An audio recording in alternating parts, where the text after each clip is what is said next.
শুক্রবার আহমেদাবাদ বিমানবন্দরে নেমে দুর্ঘটনাস্থলে যান প্রধানমন্ত্রী নরেন্দ্র মোদী। প্রায় 20 মিনিট সেখানে ছিলেন। সেখান থেকে যান আহমেদাবাদের কমান্ড হাসপাতালে। সেখানকার হাসপাতালে চিকিৎসাধীন রয়েছেন। বিমান দুর্ঘটনায় আহত 25 জন।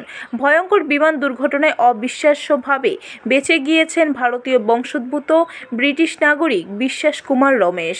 বৃহস্পতিবার তার সঙ্গে হাসপাতালে দেখা করেন স্বরাষ্ট্রমন্ত্রী অমিত শাহ। আর আজ শুক্রবার সকাল সকাল তাকে দেখতে হাসপাতালে পৌঁছে গিয়েছিলেন প্রধানমন্ত্রী নরেন্দ্র মোদী। হাসপাতালে বিছানায় শুয়ে আতঙ্কের সেই মুহূর্তের অভিজ্ঞতার কথা জানিয়েছেন বিশ্বাস কুমার। বলেন, উড়ানের ঠিক 30 সেকেন্ড পরই সব শেষ। জানা গিয়েছে 45 বছর বয়সী বিশ্বাস কুমার 11 সিটটিতে বসেছিলেন। যাত্রী এবং ক্রু মেম্বার মিলিয়ে মোট 242 জনের মধ্যে সম্ভবত তিনিই একমাত্র জীবিত। এই দুর্ঘটনায় মৃত্যু হয় তার সহযাত্রী তথা ভাই অজয় কুমার রমেশের। তিনি বসেছিলেন অন্য রোয়ে। ভাইরাল হওয়া ভিডিওতে দেখা যায় হেঁটে হেঁটে ধ্বংসপ্রাপ্ত বিমান থেকে বেরিয়ে আসছেন তিনি জানান, টেক অফের ঠিক 30 সেকেন্ড পরেই বিকট শব্দ শুনতে পেলাম।